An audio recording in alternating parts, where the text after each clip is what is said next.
Assalamualaikum warahmatullahi wabarakatuh. Bismillahirrahmanirrahim. Alhamdulillahirabbil alamin. Allahumma shalli ala sayyidina Muhammadin wa ala alihi washabbihi wasallam. Kami dari kelompok 29J yang beranggotakan saya Bunga Usyana Daino dan teman-teman saya Ara Ramadanti, Arif Fadlilah, dan Arifah Khairani akan menjelaskan peran Wali Songo dalam dakwah Islam di Indonesia. Biografi Sunan Bonang. Raden Makdum Ibrahim atau yang dikenal sebagai Sunan Bonang merupakan salah satu 9 wali yang berperan dalam menyiarkan Islam di Indonesia. Sunan Bonang sendiri merupakan putra pertama dari Sunan Ampel, Surabaya. Beliau juga merupakan seorang guru sekaligus imam besar yang sangat terkenal dan dihormati di Pulau Jawa. Dan sebagai waliullah, Sunan Bonang banyak dianugerahi dengan ilmu yang sangat tinggi. Sunan Bonang lahir sekitar 1465 Masehi. Beliau merupakan putra dari Sunan Ampel dan Dewi Condrowati, atau yang biasa disebut dengan Nyai Ageng Manila. Maka dari itu, Sunan Bonang juga merupakan cucu dari Syekh Maulana Malik Ibrahim, yang jika diteruskan akan bertemu dengan silsilah Nabi Muhammad SAW. Sedangkan ibunya merupakan putri dari seorang adipati Tuban, yakni Aryo Tejo. Nama asli Sunan Bonang yaitu Syekh Maulana Makdum Ibrahim atau Raden Makdum Ibrahim. Beliau juga merupakan kakak dari Raden Kasim atau yang dikenal sebagai Sunan Derajat. Sejak kecil Sunan Bonang telah dibekali dengan ajaran agama Islam oleh ayahnya, dengan tekun dan disiplin.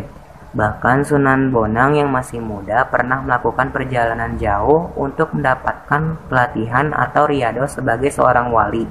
Ya, Sunan Bonang. Beliau juga mempunyai karya sastra yang digunakan sebagai sarana penyebaran agama Islam. Karya-karya tersebut antara lain 1. Suluk. Suluk adalah suatu jenis karangan tasawuf yang dikenal oleh masyarakat Jawa dan Madura. Suluk ini ditulis dalam bentuk puisi dengan metrum atau dapat disebut tembang.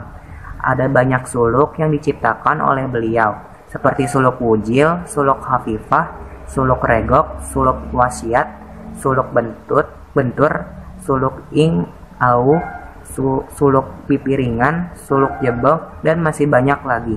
Selain itu, suluk mengandung makna yang sangat penting tentang kehidupan. Karya sastra ini sekarang disimpan rapi di perpustakaan Universitas Leiden, Belanda. 2. Gamelan Jawa. Pada zaman dahulu, gamelan Jawa sangat erat berhubungan dengan nuansa Hindu. Kemudian beliau mengubahnya dengan nuansa baru yang dapat dinikmati sampai saat ini. Beliau menambahkan alat musik bernama bonang. Alat musik ini terbuat dari kuningan yang menonjol pada bagian tengahnya. Cara memainkan bonang adalah dengan dipukul menggunakan kayu. Tembang-tembang yang dimainkan menggunakan gamelan Jawa ini memiliki nuansa zikir. Salah satu tembang yang sering dimainkan dan masih dilestarikan sampai saat ini adalah tembang yang berjudul Tombo Ati. Tembang ini adalah salah satu karya dari beliau yang menceritakan tentang pengobatan jiwa yang sakit. 3. Pewayangan. Sunan Bonang adalah seorang dalang yang dapat piawai dalam memainkan wayang.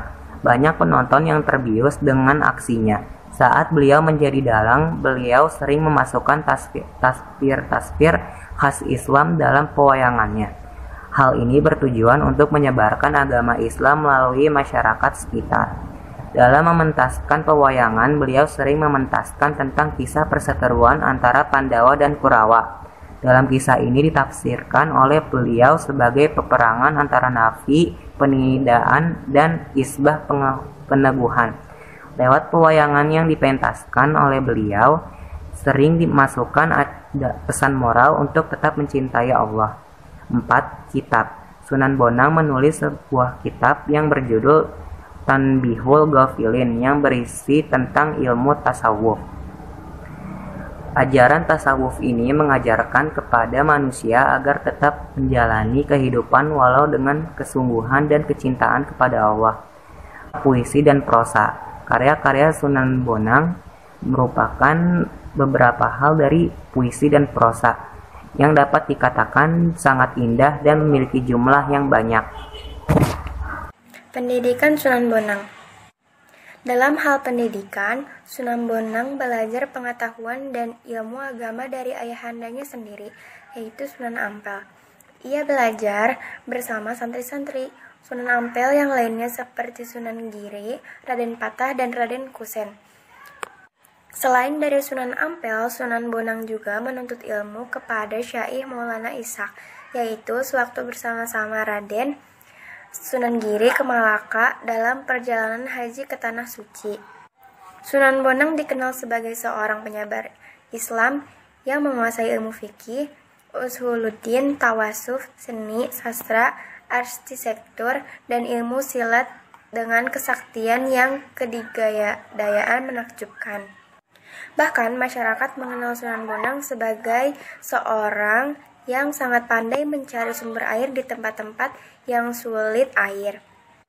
Babat Daha Kediri menggambarkan bagaimana Sunan Bonang dengan pengetahuannya yang luar biasa mengubah aliran sungai Brantas sehingga menjadikan daerah yang enggan menerima dakwah Islam di sepanjang aliran sungai menjadi kekurangan air.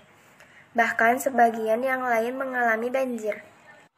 Sepanjang perdebatan dengan tokoh Buto Locaya yang selalu mengancam tindakan dakwah Sunan Bonang, terlihat sekali bahwa tokoh Buto Locaya itu tidak kuasa menghadapi kesaktian yang dimiliki Sunan Bonang. Demikian juga tokoh Nyai Pluncing, yang sekiranya seorang bariawi penerus ajaran ilmu hitam calon arang, yang dapat dikalahkan oleh Sunan Bonang. Wafat dan tempat pemakaman Sunan Bonang. Sunan Bonang wafat pada tahun 1925 Masehi, dan saat ini makam aslinya berada di kota Tuban. Lokasi makam Sunan Bonang ada dua, karena Koko saat dia meninggal, kabar wafatnya dia sampai pada seorang muridnya yang berasal dari Madura. Sunan Derajat. Nama Derajat diambil dari nama desa Derajat di Kabupaten Lamongan tempat beliau berdakwah. Nama kecilnya adalah Raden Hoshim. Kemudian mendapat gelar Raden Syarifuddin. Sunan Derajat diperkirakan lahir pada tahun 1470 Masehi. Dia adalah putra dari Sunan Ampel yang terkenal karena kecerdasannya, dan ia merupakan saudara dari Sunan Bonang. Ia diberi gelar Sunan Mayang Madu oleh Raden Patah pada tahun Saka 1442 Masehi sampai 1520 Masehi. Sunan Derajat termasuk salah satu sunan yang mempunyai jiwa seni tinggi. Selain terkenal sebagai dalam ahli ukir, dalam menyebarkan Islam, Sunan Derajat seringkali menggunakan gamelan Jawa. Salah satu karyanya yang masih disukai masyarakat Jawa sampai saat ini yaitu Gending Pangkur. Beliau juga menghasilkan karya sastra terkenal yaitu Tambang Pangkur dan Gamelan Simengkok. Pendidikan Sunan Derajat berguru kepada Sunan Ampel. Menurut tradisi yang berkembang, ada kecenderungan seorang kiai akan menyuruh anaknya untuk mengaji atau belajar kepada kiai lain yang dipercaya memiliki ilmu lebih tinggi, baik itu dahulunya adalah kawan mengaji maupun mantan santrinya. Tradisi itu tampaknya juga berlaku pada diri Raden Kasim saat masih remaja. Seperti diketahui, Sunan Ampel adalah guru semua wali, termasuk Syarif Hidayatullah yang merupakan santri Ampel Denta, Surabaya, yang setelah lulus memperoleh tugas mengembangkan agama Islam di Cirebon. Sunan Ampel kemudian menyuruh Raden Kasim untuk belajar ilmu agama Syarif kepada Syarif Hidayatullah, yang terkenal dengan sebutan Gunung Jati dengan wilayah dakwahnya di Cirebon. Konon dari Sunan Gunung Jati inilah Sunan Derajat mendalami ilmu syariat, hakikat, mafrikat.